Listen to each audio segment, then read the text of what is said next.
Oi, amigos! Hoje nós vamos falar sobre a quantidade de sangue que o coração bombeia para a circulação sistêmica em um minuto. E isso tem um nome, se chama débito cardíaco. Vem comigo. Bom, ele é um dos principais indicadores de eficiência do sistema cardiovascular circulatório em atender às demandas metabólicas do nosso corpo.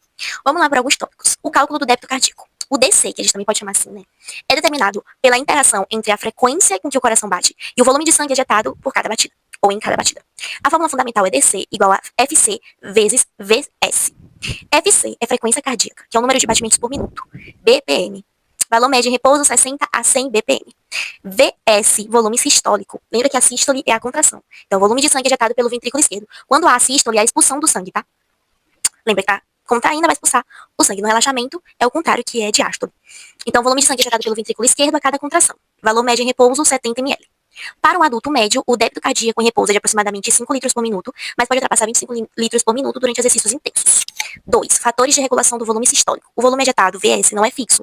Ele depende de 3 variáveis críticas. A primeira é a pré-carga, né, que é o grau de estiramento das fibras musculares cardíacas antes da contração no final da diástole, do relaxamento.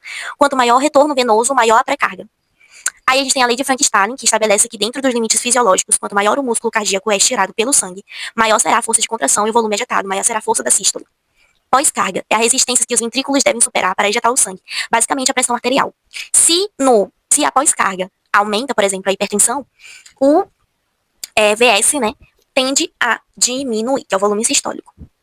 E também tem a questão da contratilidade, que é o inotropismo. É a força intrínseca de contração do miocárdio, que é o músculo do coração, independentemente do estiramento. É aumentada pelo sistema nervoso simpático e por hormônios como a adrenalina. Terceiro ponto. Regulação da frequência cardíaca. A regulação da frequência cardíaca ocorre principalmente por meio do sistema nervoso autônomo, SNA. E a gente tem, por que eu falei do simpático e do autônomo? A gente tem esses dois tipos de sistema nervoso, como a gente já estudou aqui no canal. No sistema simpático, o neurotransmissor será noradrenalina, e o efeito no coração será o cronotropismo positivo, que vai aumentar a frequência cardíaca. No sistema parasimpático, a gente vai ter como neurotransmissor a acetilocolina, e vai dar um efeito no coração como cronotropismo negativo, que vai diminuir a frequência cardíaca, via nervo vago. E quarto ponto e último, resumo da regulação, né? A regulação do débito cardíaco pode ser dividida em regulação intrínseca, onde o próprio coração se ajusta no volume que recebe, o mecanismo de Frankenstein, e regulação extrínseca, que controla feito pelo sistema nervoso e hormônios para conseguir adaptar o fluxo das necessidades do corpo, como lutar ou fugir. Um ponto muito importante. Durante o exercício físico, o corpo exige um aumento drástico na oferta de oxigênio e na remoção do dióxido de carbono. Para atender a essa demanda, o débito cardíaco ele vai aumentar por meio de ajustes finos, tanto na frequência cardíaca quanto no volume sistólico. E a gente vai ver qual é o fator que isso vai comportar, né? Ajustes na frequência cardíaca, o principal motor. A frequência cardíaca é o fator que mais contribui para o aumento do débito cardíaco em exercícios de alta intensidade. Tirada vagal, na verdade. No início do esforço, o sistema parasimpático reduz sua influência e vai ser meio que um freio do nervo vago liberado, elevando a frequência cardíaca até cerca de 100 BPM. E a ativação simpática. À medida que essa intensidade sobe, o sistema simpático libera noradrenalina, que acelera o nó sinoatrial, levando a frequência cardíaca aos seus níveis máximos. Ajustes no volume sistólico. Então, esse foi o ajuste na frequência cardíaca. Agora é no volume sistólico, que é a eficiência. O volume sistólico aumenta significativamente em exercícios leves e moderados, mas tende a estabilizar platô em intensidades muito altas, cerca de 40 a 60% da capacidade máxima.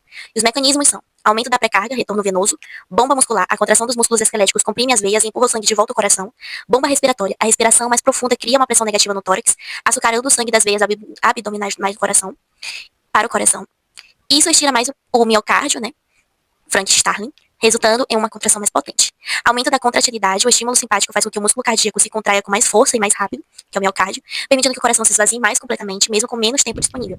E redução da pós-carga. Apesar da pressão arterial sistólica subir, ocorre uma vasodilatação nos músculos ativos. Isso reduz a resistência periférica total, facilitando a saída de sangue do ventrículo esquerdo. Vamos fazer um leve comparativo entre repouso e exercício intenso. Como é que fica o débito cardíaco? Lembrando dos dois tópicos, frequência cardíaca e volume sistólico. A frequência cardíaca, em repouso, fica a 70 BPM e no exercício, como atleta, né, fica a 190 BPM. Volume sistólico, em repouso, fica 71 ml e no exercício fica 150 ml. E, por fim, o débito cardíaco, repouso, aproximadamente 5 litros por minuto e exercício, aproximadamente 30 litros por minuto. E por que que vai mudar lá na frequência cardíaca? De 70 para 190. Estímulo simpático, por que vai mudar no volume sistólico de 71 a 150 ml? Pelo Frankenstein, em contratilidade, vão ser as causas, e do débito cardíaco de aproximadamente 5 para aproximadamente 30 litros por minuto, necessidade metabólica, por isso que vai mudar.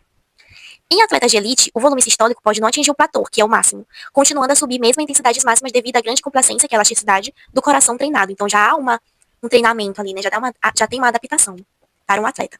O limite fisiológico. Existe um ponto onde o aumento excessivo da frequência cardíaca pode ser prejudicial ao débito cardíaco. Se o coração bate rápido demais, o tempo de enchimento diastólico, que é o tempo que o coração fica relaxado recebendo sangue, é, fica curto demais. Isso pode fazer com que o volume sistólico comece a cair, pois não houve tempo para o ventrículo encher adequadamente lá no período da diástole, né? Porque foi pouco tempo. Então, é só aí um ponto de atenção. E para finalizar nossa aula, vamos entender sobre as diferenças entre a resposta do coração ao exercício aeróbico, como corrida, versus o exercício de força, que é a musculação. Exercício aeróbico, dinâmico e isotônico. Exemplos: corrida, natação, ciclismo. O foco aqui é o movimento ritmo de grandes massas musculares com consumo constante de oxigênio, aeróbico, né? O desafio: o coração precisa bombear uma grande quantidade de sangue, que é o volume cardíaco. A adaptação do débito cardíaco. O aumento do débito cardíaco é massivo, há uma queda na resistência vascular periférica, que é a vasodilatação dos músculos, o que facilita a saída do sangue. Sobrecarga de volume, pré-carga. O retorno venoso é altíssimo devido à bomba muscular e respiratória. Efeito a longo prazo, coração de atleta. O ventrículo esquerdo sofre uma hipertrofia excêntrica. Isso significa que a cavidade do ventrículo aumenta, dilata fisiologicamente. E as paredes ficam ligeiramente mais grossas para conseguir ejetar muito sangue de uma vez. Exercício de força, estático ou isométrico. Exemplos: musculação pesada, levantamento de peso olímpico e crossfit, cargas altas, né? O foco é a contração muscular intensa que muitas vezes comprime os vasos sanguíneos locais. O desafio: o coração precisa bombear sangue contra uma resistência muito alta, que é a pressão. A adaptação do débito cardíaco. O aumento do débito cardíaco é mais modesto em comparação ao aeróbico. A frequência cardíaca vai subir, mas o volume sistólico pode não aumentar tanto, ou até diminuir levemente durante a contração máxima. Sobrecarga da pressão, que é a pós-carga. A compressão mecânica dos vasos pelos músculos contraídos e a manobra da valsalva, que é prender a respiração, elevam bruscamente a pressão arterial sistólica ou diastólica. Efeito a longo prazo. O ventrículo esquerdo sofre uma hipertrofia concêntrica. As paredes do coração ficam mais espessas ou musculosas para gerar força suficiente para vencer a pressão, mas o tamanho da cavidade interna não aumenta significativamente, por isso que há por isso que é concêntrica, né? Resumo comparativo para finalizar com sucesso. Tipo de sobrecarga: exercício aeróbico, volume, pré-carga; exercício de força, musculação, pressão pós-carga. Resistência periférica: o volume diminui na pré-carga e a pressão aumenta, né? Compressão muscular na pós-carga. Pressão arterial: o volume sistólico sobe, diastólico cai ou mantém. No aeróbico, tá? Primeiro aeróbico, depois é da musculação. Na musculação, a pressão, ambas podem subir bruscamente. Sistólico e diastólico. Adaptação estrutural: no aeróbico, o volume tem a dilatação da câmera, mais parede, né? E na musculação, aumento da espessura da parede. Então é isso, meus amores. Tem muitas outras curiosidades sobre débito cardíaco que eu não vou trazer aqui, né? Porque são mais avançadas e talvez atrapalharia no entendimento até de mim para poder passar para vocês. Qualquer dúvida, coloca aqui, uma informação adicional também, compartilha com a gente nos comentários. Não se esqueça de compartilhar com todo mundo aí esse vídeo maravilhoso, que tenho certeza que foi um grande aditivo no conhecimento de vocês. E não se esqueça de se inscrever no canal e ativar o sininho, porque sai vídeo toda segunda, quarta, sexta, sábado e domingo. Então, pra você não esquecer, ativa as notificações. Um beijo e até amanhã. Amanhã a gente vai aprender sobre princípios da hemodinâmica. Vai ser incrível.